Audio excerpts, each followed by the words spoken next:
Ya baik, selamat pagi Bapak Ibu dan teman-teman sekalian. Perkenalkan, nama saya Julianus Edgar, NIM 121170998, Prodi Teknik Geofisika Institut Teknologi Sumatera.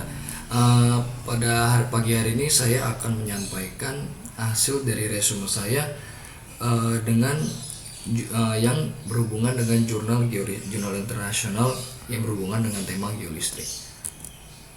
Jadi langsung saja. Adapun jurnal yang saya ambil yaitu Stratigraphy Identification with Emphasis to Shell Layer Using 2D Electrical Resistivity Method at Guar Kepah Penang, yaitu diambil dari IOP Conference Series Journal of Physics. Lalu, adapun outline yang saya gunakan yang pertama adalah pendahuluan, yaitu diantaranya untuk melampirkan latar belakang dan tujuan dari penelitian. Lalu yang kedua adalah hasil dan pembahasan meliputi hasil resistivitas dan stratigrafi serta pembahasan dari hasil pengukuran di lapangan. Lalu yang ketiga adalah kesimpulan, yaitu kesimpulan dari jurnal yang telah dibuat. Lalu langsung saja kita ke pendahuluan. Adapun latar belakang dari penelitian ini adalah Guar Kepah. Ini merupakan situs arkeologi baru di Peninsular Malaysia yang baru-baru ini dilakukan penggalian dengan penemuan terkenal yaitu kerangka tulang dari Penang Woman. Kerangka tulang ini ditemukan terkubur di lapisan cangkang tebal yang sangat nampak jelas bahwa lapisan ini mengidentifikasikan keterkaitan hubungan antara tempat ditemukannya situs arkeologi.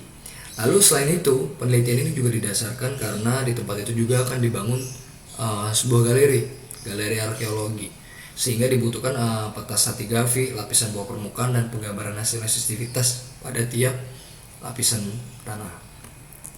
Lalu lanjut ke tujuan. Lalu apa sih tujuannya? Jadi tujuan dari penelitian ini adalah sebagai acuan pekerjaan galian dan juga terkait pekerjaan teknik yang berhubungan dengan pembangunan galeri arkeologi di situs tersebut.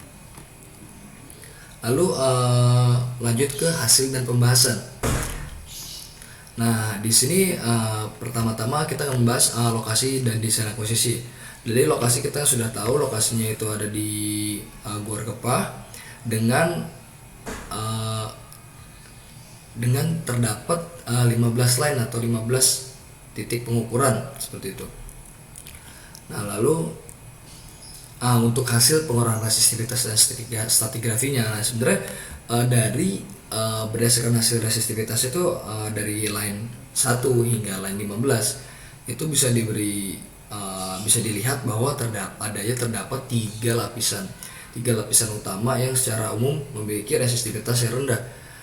Jadi untuk lapisan pertama itu yaitu sandy clay, lalu yang dengan resistivitas kurang dari 40 meter. Yang kedua adalah lapisan shell, yaitu kisaran 40 hingga 70 meter, dan lapisan sandy yaitu lebih dari 70 meter. Nah, dari lapisan shell dari resistivitas ini juga kita bisa lihat lapisan shell itu rata-rata memiliki relatif di daerah penelitian relatif sama untuk ketebalannya. Namun kita juga bisa lihat dia tuh semakin menebal ke arah di tengah-tengah bagian utara seperti itu, utara pengukuran. Lalu terus untuk lapisan shell ini kita juga bisa lihat di kisaran jarak 11 meter itu memiliki tebal hingga 0,72, sedangkan untuk yang di lainnya itu yang daerah yang tidak tebal itu untuk daerah kebagian selatan itu hanya memiliki ketebalan 0,2 hingga 0,3 meter atau kisaran 20 hingga 30 cm. Nah, kenapa sih bisa berbeda-beda? Ini juga kita bisa lihat karena lapisan shell ini memiliki membentuk undulasi-undulasi sehingga memiliki ketebalan yang berbeda-beda dan lebih condong menebal ke arah utara dan lebih condong dangkal ke arah selatan seperti itu. Lalu pada gambar ini juga menunjukkan adanya korelasi gambar resistivitas dengan stratigrafi yang muncul atau bisa disebut juga sebagai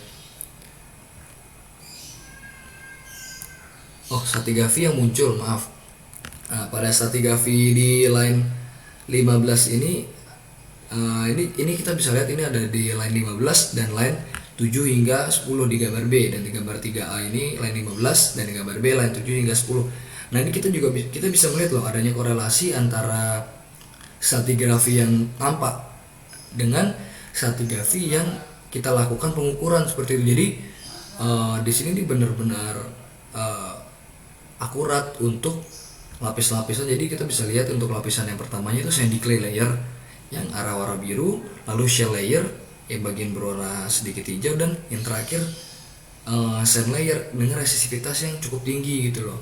Dan yang tadi sudah disebutkan 70 hingga lebih dari 70 ohmmeter. Lalu nah di sini kita bisa lihat, nah untuk gambar 4 ini pada line 7 dan 8 itu terdapat disturbance atau gangguan atau akibat dari adanya sumur. Jadi untuk sebelumnya itu ada sumur di sini. Nah, jadi pengaruhnya sumur itu cukup besar ketika dilakukan pengukuran resisivitas. Jadi sumur ini mengakibatkan adanya perbedaan stratigrafi di sini, merubah adanya stratigrafi di sini dengan jarak dengan besar diameter itu hanya 1 meter dengan kedalaman 2 meter. 2 meter itu bisa mengakibatkan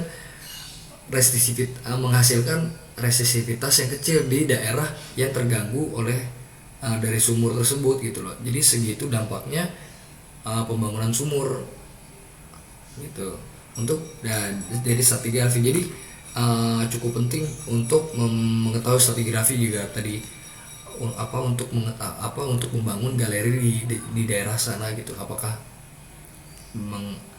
mengenai hasil situs atau tidak, atau mengganggu tanah-tanah sekitar atau tidak, seperti itu. Nah, lalu kita sampai di kesimpulan. Jadi apa sih kesimpulannya? Jadi kesimpulannya tadi jadi daerah penelitian di situs arkeologi itu terdiri dari 3 lapisan. Yang pertama itu sandy clay, shells, dan sandy. Nah, di bagian sandy clay ini memiliki resisivitas paling rendah, yaitu kurang dari 40 ohmmeter, diikuti lapisan shells 40 hingga 70 ohmmeter, dan lapisan sandy dengan resisivitas tertinggi yaitu lebih dari 70 ohmmeter. Nah, lapisan shell itu memiliki ketebalan yang berbeda-beda. Nah, tadi sudah dijelaskan karena memiliki undulasi-undulasi. Jadi semakin ke arah selatan itu semakin dangkal, dan sedangkan semakin ke utara itu semakin tebal. Jadi lalu itu yang ditekankan adalah korelasi antara hubungan antara metode resisivitas dengan stratigrafi aslinya, membuktikan bahwa metode ini nih akurat gitu loh, dan dapat menyelesaikan masalah yang kontras pada stratigrafi.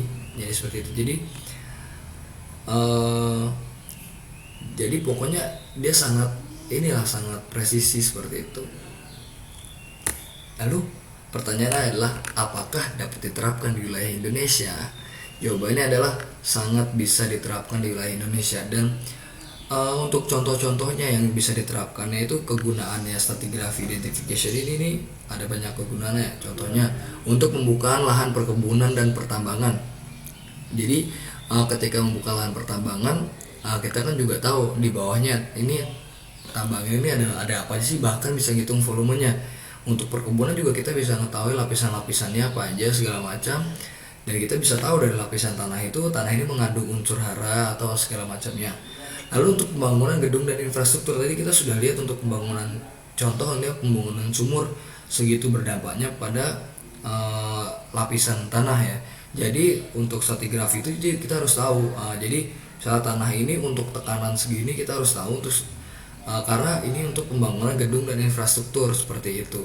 Lalu yang ketiga adalah penentuan zona aquifer ini juga penting. Jadi karena kita harus mengetahui lapisan-lapisannya apa aja dan untuk pada kedalaman berapa zona aquifer itu berada, seperti itu. Lalu yang keempat adalah monitoring penurunan atau kenaikan lapisan tanah itu. Untuk monitoring kita bisa melakukannya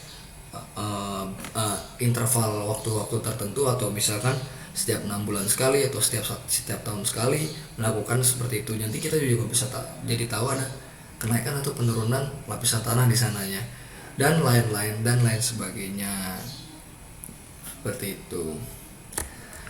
Kira-kira itu saja presentasi dari saya. Jika ada salah kata mohon maaf. Sekian, terima kasih.